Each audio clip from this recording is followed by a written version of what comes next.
with the exception of China, for most advanced economies and emerging and developing economies, it will take until 2022 to return back to 2019 levels.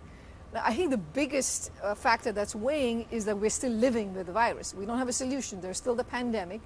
And as long as that's around, it is dampening especially contact-intensive services. And that's why that recovery is happening much more slowly. That's why though employment has rebounded, the return back is taking much longer. We're looking at a global economy that's well below pre-pandemic levels. And importantly, that the hit to output is not just now, but well into the medium term. So we have, improvements that were projected in terms of living standards for people around the world. That just looks a lot worse now than it did pre-pandemic. So it's very important for policymakers not to show complacency or to withdraw support.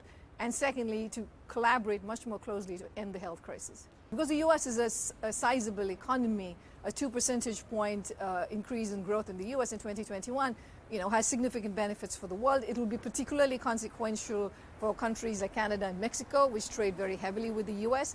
But just globally, it has positive spillovers to trade and also through the financial channels. Our assumption is that the impact of these increase in cases will be more like what we saw in the summer in the US and less like what we saw in the spring. That's the assumption.